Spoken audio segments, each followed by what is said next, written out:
जब ये देश आज़ाद हुआ था तो इस देश को आज़ाद कराने में कई लोगों का हाथ था।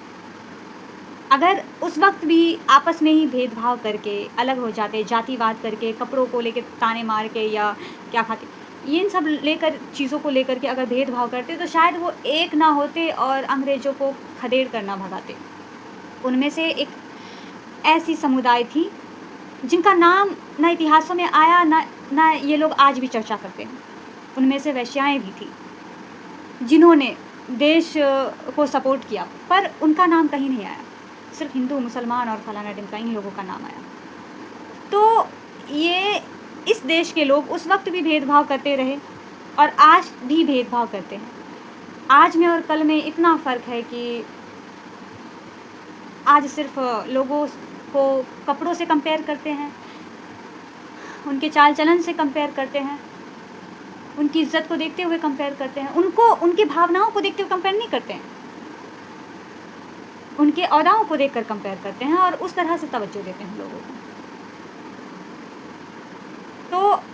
तो इन सभी हिंदुत्व में जो बात करते हैं सनातनी ये लोग, इन लोगों को समझना पड़ेगा, इन कट्टरपंथियों को समझनी पड़ेगी ये बात कि सिर्फ देश के हित में खड़े रहने से ही बात नहीं बनती है।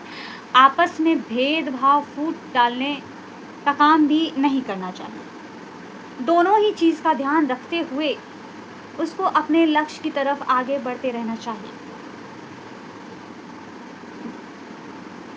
एक माँ की कोख में जब एक माँ की कोख से जब बच्चे जन्म लेते हैं तो ज़रूरी नहीं है कि वो सारे बच्चे एक जैसे हों।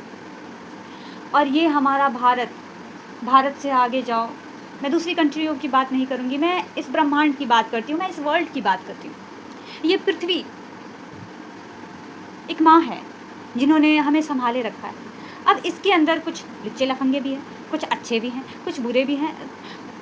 हमारे भारत में अनेकों प्रकार के फूल खिलते हैं और उन सारे फूलों को हमें रिस्पेक्ट देना पड़ेगा।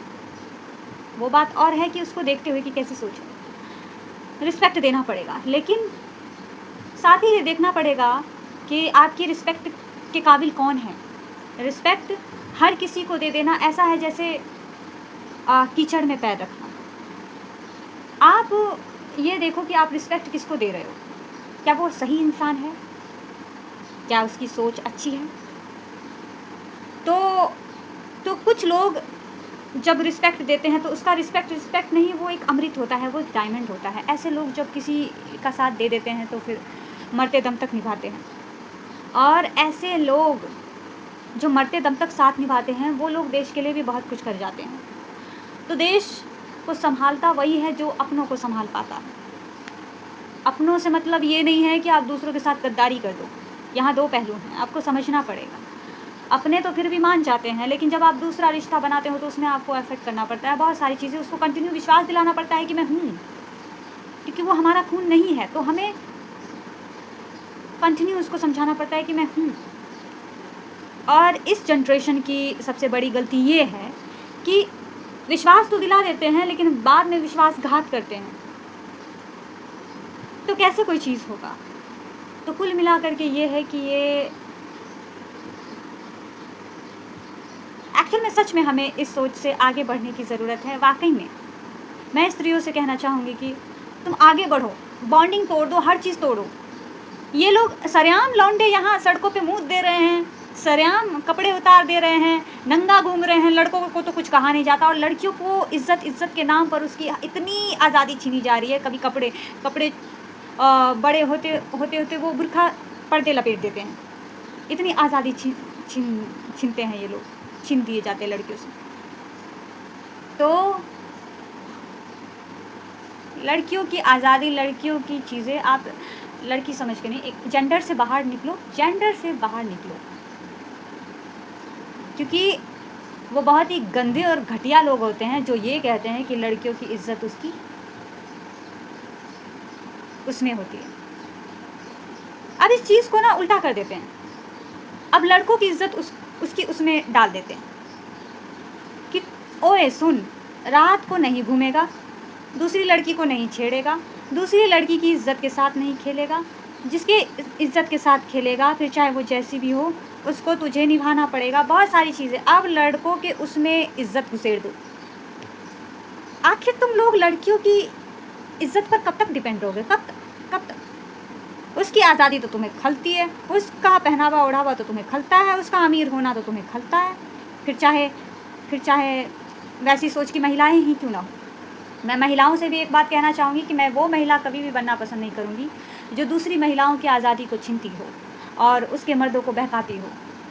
मैं वैसी भी महिला कभी भी नहीं बनना चाहूँगी, ना वैसी दोस्त बनना चाहूँगी। इसीलिए मेरे दोस्त सर्कल जो हैं बहुत ही कम है, ना के बराबर हैं। मैं रखती भी नहीं हूँ ये झंझट, क्योंकि मेरा हमेशा बहस होता है।